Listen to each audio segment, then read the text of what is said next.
Get ready for your daily dose of marketing strategies and tactics from entrepreneurs with the guile and experience to help you find success in any marketing capacity. You're listening to Marketing School with your instructors, Neil Patel and Eric Su. Welcome to another episode of Marketing School. I'm Eric Su. And I'm Neil Patel. And today we're going to talk about live streaming 101. What kind of videos should you be creating? So I'll go ahead and start first. First and foremost, this is very meta, but I'm actually doing a behind the scenes right now, Facebook Live, as we're recording. So behind the scenes is always cool. You can give a tour of your office. You can just show how you're filming something, for example, or how you're recording something. People are always interested in kind of what you're doing and how the process actually looks.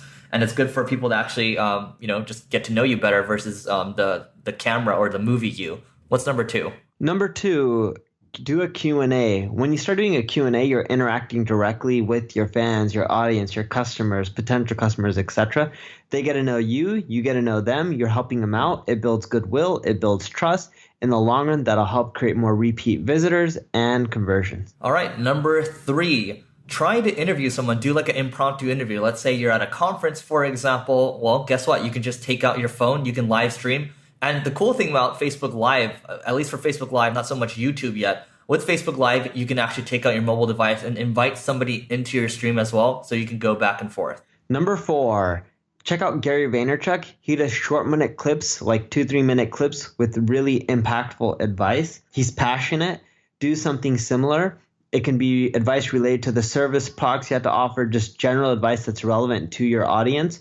Help him out, and you'll find, again, it'll create goodwill. Similar to a Q&A, it's all about just going above and beyond, doing whatever you can to just help people out in short few-minute videos, because if it's too long, people won't always be sticking around. But in a few-minute videos, people will stay there, they'll love you, and it'll cause more goodwill and build up more trust. All right, and number five, you can always do a product or a service demo. Show what your product looks like. Talk a little bit about the features, or maybe you can give a little bit of value first, almost like a blog post, and you can connect your product into it or your service into it. That always helps. I mean, the fact that you're going live, it doesn't mean, you're prevented from, promoting your product. You certainly can. Just think about how you can deliver value first. Don't be so self-promotional, because going live is very raw, at least in its early stage. Number six, share personal stuff that isn't always positive. And what I mean by this is when you look at YouTube, Facebook Live, everyone's creating like rah, everything's great and awesome type of videos. But that's not reality. Life is like a roller coaster. There's ups and downs, and there's emotional moments.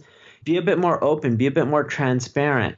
Reveal some stuff that's behind the curtains. In essence, share some of the moments that show that you, your company, they're vulnerable, right? Not in a security way, but I mean like if something bad happened and you guys learn from it, share that.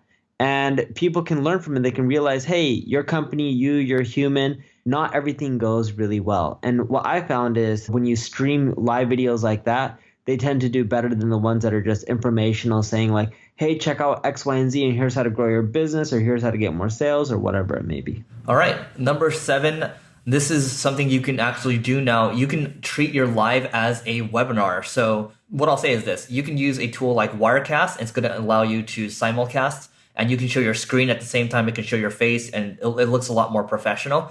And you can basically do a webinar there. So a lot of people like to push Facebook traffic to a webinar where they have to sign up. Well, guess what? You can do it on your page now. So for example, if you look at Neil's page, where he just had a post yesterday where he spends $12,000 a day on likes, guess what? He has such a big following where it might make sense for him to go live and do a simple webinar and see how it works out. Who knows? When you look at Gary Vaynerchuk, he's a good example. He'll go live, but he's not really live. He'll rebroadcast old videos of him speaking, such as at like Inbound Conference, and it works out really well for them. So that's something to consider too. Wirecast is about $499 for one-time cost. I think if you Google a discount, you can get $20 off. I think that's what happened to me. We bought it over the weekend, so we paid like $480. But keep in mind, if you're making non-live videos, quote unquote live, eventually people do realize that, and you will get some people who get angry. So overall, it still works better than the hate you're going to get, but a small percentage of the people may end up noticing. Yep, risk and reward. Anything else you want to add, Neil? That's it. All right, that's it for today's episode of Marketing School. Let us know if you have topics. We'll see you tomorrow. This session of Marketing School has come to a close. Be sure to subscribe for more daily marketing strategies and tactics to help you find the success you've always dreamed of. And don't forget to rate and review so we can continue to bring you the best daily content possible. We'll see you in class tomorrow, right here on Marketing School.